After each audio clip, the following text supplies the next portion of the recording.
ഇന്നത്തെ വീഡിയോയിൽ പറയാൻ പോകുന്നത് അലസത അല്ലെങ്കിൽ മടി മാറ്റാൻ സഹായിക്കുന്ന 7 പ്രായോഗിക മാർഗങ്ങളെ പറ്റിയാണ്.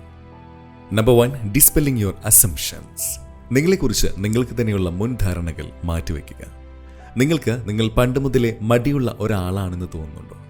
ഒരുപാട് ആളുകൾ മടി അല്ലെങ്കിൽ അലസതയെ അവരുടെ സ്വഭാവത്തിൻ്റെ തന്നെ ഒരു ഭാഗമായി വിവരിക്കാറുണ്ട്. അവർ എല്ലാ കാര്യങ്ങളിലും ഉഴപ്പ് കാണിക്കുന്ന ഒരു ജീവിതശൈലി തിരഞ്ഞെടുക്കുന്നതിന് പിന്നിൽ ഈ അലസത അവരുടെ വ്യക്തിത്വത്തിന്റെ ഒരു ഘടകമാണ് എന്ന തോന്നലാണ്. പക്ഷേ ഇത് തെറ്റായ ധാരണയാണ്. യഥാർത്ഥത്തിൽ ജന്മനായുള്ള മടി അത്ര സാധാരണമായി കണ്ടുവരുന്ന ഒരു സ്വഭാവ സവിശേഷതയല്ല. അത് ക്രമേണ ഉണ്ടായി വരുന്ന ഒന്നാണ്. വളരെ കുറച്ചു പേർക്ക് മാത്രമേ ശരിക്കും ഇത്തരത്തിൽ ജന്മനായുള്ള അലസത ഉണ്ടാവുകയുള്ളൂ. ഉദാഹരണത്തിന്, നിങ്ങൾ എല്ലാ ദിവസവും രാത്രി ഉറങ്ങാൻ കിടക്കുമ്പോൾ രാവിലെ എഴുന്നേറ്റ് വ്യായാമം ചെയ്യാം എന്ന് വിചാരിക്കുന്നു. പക്ഷെ നേരം വെളുക്കുമ്പോൾ എന്തെങ്കിലും കാരണം കണ്ടെത്തി അത് ഒഴിവാക്കുന്നു. ഇതുകൊണ്ട് നിങ്ങൾക്ക് ജന്മന അലസതയുണ്ട് എന്ന് കരുതരുത്. നിങ്ങൾ വിചാരിക്കുന്ന കാര്യങ്ങൾ ചെയ്യാൻ പറ്റാതെ പോകുന്നതിനും നല്ല ശീലങ്ങൾ ഉണ്ടാക്കാൻ പ്രയാസം നേരിടുന്നതിനും പിന്നിൽ മറ്റു പല കാരണങ്ങളുമുണ്ട്. നിങ്ങളുടെ പ്രശ്നം ആത്മനിയന്ത്രണം ഇല്ലാത്തതോ ചിട്ടയായ ജീവിതക്രമം ഉണ്ടാക്കാൻ കഴിയാത്തതോ ആകാം. നിങ്ങളുടെ ഭയവും അപകർഷത ബോധവും നിങ്ങളെ നിങ്ങളുടെ തന്നെ കംഫർട്ട് സോണിൽ തളച്ചിടുന്നതുമാകാം. നിങ്ങളുടെ പ്രശ്നം മടി മാത്രമാണെന്ന് കരുതുമ്പോൾ നിങ്ങളുടെ യഥാർത്ഥ പ്രശ്നത്തെ അവഗണിക്കുന്നു എന്ന് മാത്രമല്ല, നിങ്ങൾക്ക് കാര്യക്ഷമമായി പ്രവർത്തിക്കാനുള്ള കഴിവിനെ വേണ്ട വിധം വിനിയോഗിക്കുന്നുമില്ല. നിങ്ങൾക്ക് സ്വന്തം കഴിവിൽ വിശ്വാസം വേണം. എപ്പോൾ നിങ്ങൾക്ക് സ്വന്തം കുറവുകളെ പരിഹരിച്ച് ജീവിതം മെച്ചപ്പെടുത്താൻ കഴിയും. പക്ഷെ താൻ ഒരു മടിയനാണെന്നുള്ള മുൻധാരണ നിങ്ങളുടെ കൃത്യനിർവഹണത്തിൽ തടസ്സമുണ്ടാക്കുക മാത്രമാണ് ചെയ്യുന്നത്. Number 2, the 8 categories of laziness.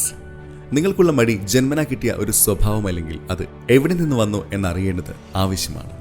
അലസത എന്നത് ആഴത്തിലുള്ള മറ്റൊരു പ്രശ്നത്തിന്റെ ഒരു സൂചന മാത്രമാണ്. പക്ഷേ നിങ്ങളുടെ മടിയുടെ പിന്നിലുള്ള യഥാർത്ഥ പ്രശ്നം എന്താണെന്ന് കണ്ടുപിടിക്കുക എന്നത് അത്ര എളുപ്പമല്ല. മനഃശാസ്ത്ര വിദഗ്ധർ അലസതയെ 8 വിഭാഗങ്ങളായി തരംതിരിച്ചിട്ടുണ്ട്. ഇത്തരത്തിൽ ഓരോ തരം മടിയും അതിനെ പിന്നിലുള്ള കാരണത്തെ കൂടി വിവരിക്കുന്നുണ്ട്. ഇവയെല്ലാം തന്നെ നമ്മളെ നെഗറ്റീവായ കാര്യക്ഷമത ഇല്ലാത്ത മാനസികാവസ്ഥയിലെത്തിക്കുന്നു. പക്ഷെ ഇതിന് പിന്നിലുള്ള വൈകാരികത വളരെ വ്യത്യസ്തമായിരിക്കും. ഇനി പറയുന്ന ഈ 8 വിഭാഗങ്ങളിൽ ഏതിനോടാണ് നിങ്ങൾ ഏറ്റവും അടുത്ത് നിൽക്കുന്നത് എന്ന് സ്വയം കണ്ടെത്താൻ ശ്രമിക്കുക. നിങ്ങളുടെ മടിയെപ്പറ്റി നിങ്ങൾ എത്ര കൂടുതൽ മനസ്സിലാക്കുന്നുവോ അത് മറികടക്കാൻ അത്ര തന്നെ എളുപ്പമായി തീരും. Number 1, fatigue. ആദ്യത്തെ വിഭാഗം ഫാറ്റിഗ് അഥവാ ക്ഷീണമാണ്. നിങ്ങൾക്കൊരു കാര്യം ചെയ്യാനുള്ള കായിക ഊർജമോ മാനസിക ഊർജമോ ഇല്ലാത്ത അവസ്ഥയിൽ നിങ്ങൾക്കത് ചെയ്യാൻ മടി തോന്നുന്നത് സ്വാഭാവികമാണ്. നിങ്ങൾ എനിക്കിത് ചെയ്യാൻ വയ്യ എന്ന് പറയുമ്പോൾ അവിടെയുള്ള പ്രശ്നം മടിയല്ല, മറിച്ച് നിങ്ങൾ നിങ്ങളുടെ കാര്യത്തിൽ വേണ്ടത്ര ശ്രദ്ധ ചെലുത്താത്തതാണ്. Number 2, regret. നിങ്ങളുടെ മുന്നിൽ വന്ന ഒരു അവസരം വഴുതിപ്പോയി എന്ന് തോന്നുമ്പോൾ നിങ്ങൾ ഒരുപാട് വൈകിപ്പോയി, ഇനി ഇത് ചെയ്തിട്ട് കാര്യമില്ല എന്ന് പറഞ്ഞ് ആ ജോലിയിൽ നിന്ന് ഒഴിഞ്ഞു മാറുന്നു. നിങ്ങൾ എന്തെങ്കിലുമൊക്കെ ഒഴിവ് കഴിവ് പറഞ്ഞ് അത് ഒഴിവാക്കുന്നു. ഇതിന് കാരണം നിങ്ങൾക്ക് മറ്റുള്ളവരുടെ ഒപ്പം എത്താൻ പറ്റുമോ എന്ന് നിങ്ങൾക്ക് തന്നെ ഉറപ്പില്ലാത്തതാണ്. Number 3, internal shame. സ്വയം കുറ്റപ്പെടുത്തുന്ന, ഞാൻ ഒന്നിനും കൊള്ളില്ല എന്ന് കരുതുന്ന മനോഭാവം നിങ്ങളെ മടിയനാക്കുന്നു എന്ന് മാത്രമല്ല, നിങ്ങളുടെ മാനസിക നില തന്നെ വളരെ മോശപ്പെട്ട അവസ്ഥയിലെത്തിക്കുന്നു. ഈ തോന്നലിന് പിന്നിലുള്ള പ്രധാന കാരണം മറ്റുള്ളവർക്ക് നിങ്ങൾ കൊടുക്കുന്ന അലിവോ പരിഗണനയോ ഒന്നും തന്നെ സ്വന്തം കാര്യത്തിൽ കാണിക്കുന്നില്ല എന്നതാണ്. ഇത്തരത്തിൽ നിങ്ങളോട് തന്നെയുള്ള ദേഷ്യം കൊണ്ട് നിങ്ങളുടെ മടി കൂടുന്നതല്ലാതെ കുറയുന്നില്ല. Number 4, social fear. നിങ്ങളെപ്പറ്റി മറ്റുള്ളവർ എന്ത് കരുതും എന്ന ഭയം കാരണം പല കാര്യങ്ങളിൽ നിന്നും നിങ്ങൾ സ്വയം വിട്ടുനിൽക്കുന്നു. എന്തെങ്കിലും കാര്യം ചെയ്ത് പരാജയപ്പെട്ടു പോയാൽ അത് നിങ്ങളുടെ പ്രതിച്ഛായക്ക് കോട്ടം വരുത്തും എന്ന് കരുതി നിങ്ങളത് ശ്രമിക്കുന്നത് തന്നെ വേണ്ടെന്ന് വയ്ക്കുന്നു. Number 5, neuroticism or anxiety. പുതിയ വെല്ലുവിളികൾ ഏറ്റെടുക്കുമ്പോൾ നിങ്ങൾക്ക് പേടിയും ഉത്കണ്ഠയും ഒക്കെ സ്വാഭാവികമായും ഉണ്ടാകും. ഈ ഭയം കൊണ്ട് നിങ്ങൾക്ക് അത് ഒരിക്കലും ചെയ്യാൻ പറ്റില്ല എന്ന് തോന്നുന്ന അവസ്ഥ ഉണ്ടാകുന്നു. Number 6, uncertainty. നിങ്ങൾ ചെയ്യേണ്ട ഒരു കാര്യം വളരെ സങ്കീർണമായതോ ഒരുപാട് ആശയക്കുഴപ്പമുണ്ടാക്കുന്നതോ ഒന്നോ ആയാൽ നിങ്ങൾക്കത് ചെയ്യാൻ മടി തോന്നും. പക്ഷേ ഈ സംശയം പുതിയ കാര്യങ്ങളിൽ സ്വാഭാവികമായി ഉണ്ടാവുന്ന ഒന്നാണ്. അതുകൊണ്ട് അത് മറികടക്കാൻ നമ്മൾ പഠിക്കുക തന്നെ വേണം. നമ്പർ 7, അപ്പാത്തി. നിങ്ങൾക്കൊരു കാര്യത്തിലുള്ള ഉദാസീനത കൊണ്ടും മടിയുണ്ടാകാം. നിങ്ങൾക്കത് വേണ്ടത്ര ചെയ്യാൻ താല്പര്യമില്ല, അല്ലെങ്കിൽ നിങ്ങളെ സംബന്ധിച്ച് അത് പ്രധാനപ്പെട്ട ഒരു ജോലിയല്ല എങ്കിൽ അതിൽ നിങ്ങൾ അലസത കാണിക്കും. ഇതിന് പക്ഷേ ലക്ഷ്യബോധം ഇല്ലാത്തതിൻ്റെയോ അല്ലെങ്കിൽ വിഷാദത്തിൻ്റെയോ ഭാഗമായി ആകാം. നിങ്ങൾക്ക് എല്ലാ കാര്യങ്ങളിലും ഒരുപോലെ ഉദാസീനത തോന്നുന്നു എങ്കിൽ അത് മടിയല്ല. നിങ്ങൾക്ക് താല്പര്യമുള്ള, നിങ്ങളെ സംബന്ധിച്ച് പ്രാധാന്യമുള്ള ഒരു ജോലി കണ്ടുപിടിക്കുക മാത്രമാണ് നിങ്ങൾ ചെയ്യേണ്ടത്. Number 8, self definition. ഇത് നമ്മൾ തുടക്കത്തിൽ പറഞ്ഞ അതേ കാര്യമാണ്. നിങ്ങൾ സ്വയം ഒരു മടിയനാണ് എന്ന് കരുതുന്നു. അങ്ങനെ ക്രമേണ നിങ്ങളൊരു മടിയനായി മാറുന്നു. പക്ഷേ ഈ ഒരു ധാരണ മാറ്റിക്കൊണ്ട് തന്നെ നിങ്ങൾക്ക് നിങ്ങളുടെ ലക്ഷ്യത്തിന് തടസ്സമായി നിൽക്കുന്ന അലസതയെ മറികടക്കാൻ കഴിയും. Number 3, rediscover your direction. നിങ്ങൾ ചെയ്യേണ്ട ജോലി ചെയ്യാതെ ഇരുന്നാൽ എന്ത് സംഭവിക്കുമെന്ന് ആലോചിച്ച് നോക്കിയിട്ടുണ്ടോ? ഈ ഒരു ചോദ്യം നിങ്ങളെ ഭയപ്പെടുത്തുന്ന ഒന്നായിരിക്കും. അലസതയുള്ള ആളുകൾക്ക് ഭാവിയെപ്പറ്റിയുള്ള ചിന്ത കുറവായിരിക്കും. നിങ്ങളുടെ സ്വഭാവത്തിൽ ഒരു മാറ്റവും വരുത്താതെ അതേപടി ജീവിച്ചു പോയാൽ നിങ്ങൾക്കൊരിക്കലും നിങ്ങളുടെ ലക്ഷ്യത്തിൽ എത്താൻ കഴിയാതെ പോകും. നിങ്ങൾ സ്വപ്നം കണ്ട ഒരു വ്യക്തിയായി മാറാൻ ഈ അലസത ഒരിക്കലും ഉപകരിക്കില്ല. സ്വയം ഭാവിയെപ്പറ്റി ചില ചോദ്യങ്ങൾ ചോദിക്കുന്നത് നിങ്ങളുടെ ഭാവി ജീവിതത്തെപ്പറ്റി ചിന്തിക്കാൻ പ്രേരിപ്പിക്കുന്നു. ഇന്ന് നിങ്ങൾ മുൻഗണന കൊടുക്കുന്ന കാര്യങ്ങളാണ് ഭാവിയിൽ നിങ്ങളുടെ ജീവിതം എങ്ങനെയുള്ളതാകും എന്ന് തീരുമാനിക്കുന്നത്.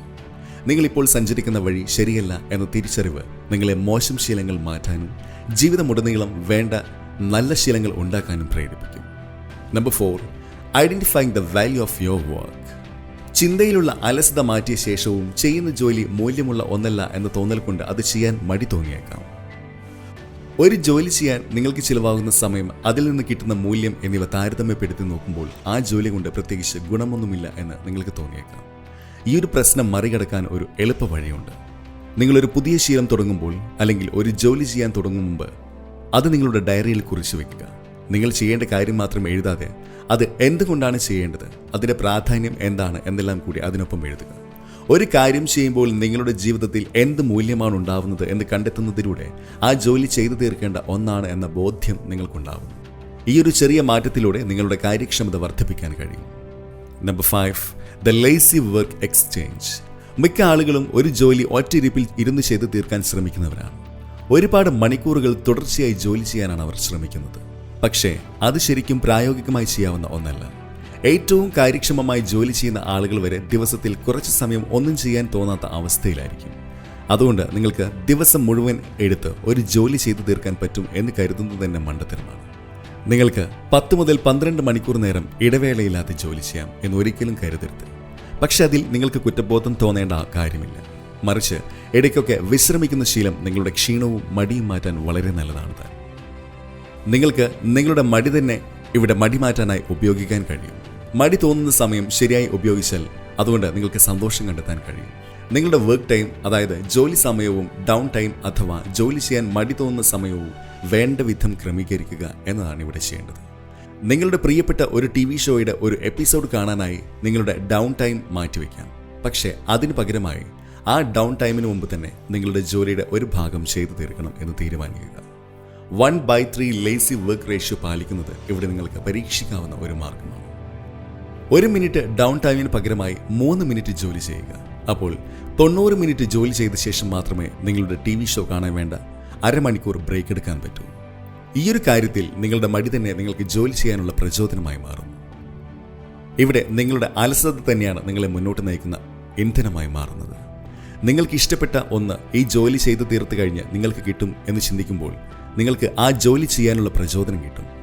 ഈ ജോലി തീർത്ത് കഴിഞ്ഞ് നിങ്ങൾക്ക് ഒരു ഇടവേള കിട്ടും എന്നുറപ്പുള്ളപ്പോൾ നിങ്ങളത് കൂടുതൽ നന്നായി ചെയ്യാനും സാധ്യതയുണ്ട്.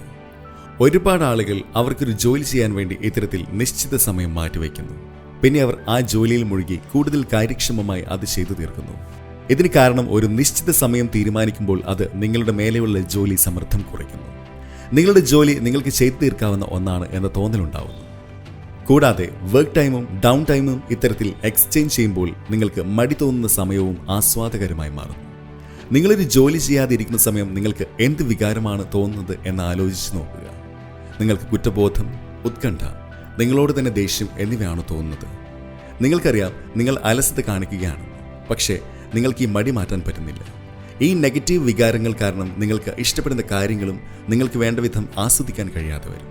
പക്ഷേ ഈ ഡൗൺ ടൈം ഒരു റിവാർഡായി ഉപയോഗിച്ചാൽ നിങ്ങൾക്ക് നിങ്ങളുടെ അലസത പ്രൊഡക്റ്റീവ് ആവാൻ പ്രേരിപ്പിക്കുന്ന ഒരു ഉത്തേജകമായി ഉപയോഗിക്കാൻ കഴിയും.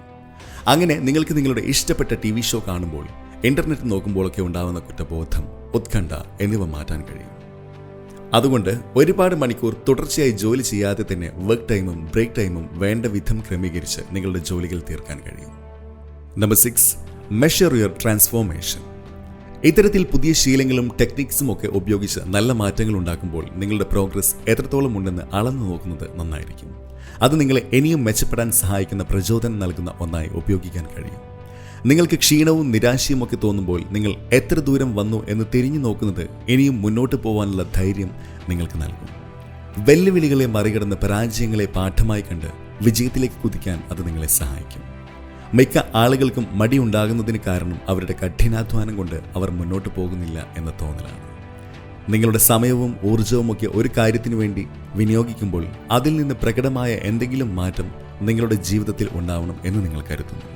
അത് വ്യായാമത്തിൻ്റെ കാര്യത്തിൽ ശാരീരികമായ മാറ്റങ്ങളാവാം, മറ്റു കാര്യങ്ങളിൽ നിങ്ങളുടെ ലക്ഷ്യത്തിലേക്കുള്ള ദൂരം കുറയുന്നതാവാം. പ്രതീക്ഷിച്ച ഫലം കാണാതെ വരുമ്പോൾ നിങ്ങൾക്കത് ചെയ്യാനുള്ള പ്രചോദനം നഷ്ടമാവും. പക്ഷേ ഇവിടെ നിങ്ങൾ ഓർത്തിരിക്കേണ്ട ഒരു കാര്യം, നല്ല മാറ്റങ്ങളുടെ ഫലമുണ്ടാവാൻ കൂടുതൽ സമയം എടുത്തേക്കാം എന്നതാണ്. അത് പെട്ടെന്ന് പ്രകടമായി കാണാൻ പറ്റുന്ന ഒന്നാകില്ല. പക്ഷേ നിങ്ങൾ എവിടെ നിന്നാണ് തുടങ്ങിയത് എന്നും ഇപ്പോൾ നിങ്ങൾ എത്തി നിൽക്കുന്നത് എവിടെയാണെന്നും ഒന്ന് നോക്കിയാൽ ആ മാറ്റം നിങ്ങൾക്ക് മനസ്സിലാവും. അതുകൊണ്ടാണ് നിങ്ങളുടെ പ്രോഗ്രസ് ഇടയ്ക്ക് പരിശോധിക്കണമെന്ന് പറയുന്നത്. ഈ ഒരു പ്രോഗ്രസ് നിങ്ങളുടെ കഠിനാധ്വാനം കൊണ്ട് ശരിക്കും ഫലമുണ്ടാവുന്നു എന്നതിൻ്റെ തെളിവാണ്. Number 7, the power of kindness. നേരത്തെ പറഞ്ഞ ടിപ്സ് ഉപയോഗിച്ച് മടി മാറ്റാൻ ശ്രമിക്കുന്നതിനിടെ നിങ്ങൾക്കതിന് പറ്റാതെ വരുന്നു എങ്കിൽ അതുകൊണ്ട് നിരാശരാവരുത്. ചെയ്യാനുള്ള ജോലിയെപ്പറ്റി പോസിറ്റീവായി ചിന്തിക്കുക എന്നത് ഇവിടെ പ്രധാനപ്പെട്ട ഒന്നാണ്. നിങ്ങൾക്ക് തെറ്റുകൾ പറ്റുമ്പോൾ സ്വയം ക്ഷമിക്കാൻ പഠിക്കുക. ഇത്തരം ചെറിയ തെറ്റുകൾ ആർക്കും പറ്റാം. അതുകൊണ്ട് നിങ്ങളുടെ സ്വപ്നങ്ങളും ലക്ഷ്യങ്ങളും എല്ലാം പാടെ ഉപേക്ഷിക്കേണ്ട ആവശ്യമില്ല. ജീവിതത്തിൽ പരാജയങ്ങൾ എപ്പോഴും എവിടെയും പ്രതീക്ഷിക്കാവുന്ന ഒന്നാണ്. പക്ഷേ അതുകൊണ്ട് നിങ്ങളുടെ ആത്മവിശ്വാസം നഷ്ടമാവരുത്. നിങ്ങൾക്ക് നിങ്ങളോട് തന്നെ ഒരു അലിവുണ്ടാവുമ്പോൾ. ഈ വീഡിയോ ഇഷ്ടമായെങ്കിൽ തീർച്ചയായും നിങ്ങളുടെ സുഹൃത്തുക്കൾക്കും പ്രിയപ്പെട്ടവർക്കും ഷെയർ ചെയ്ത് നൽകുക.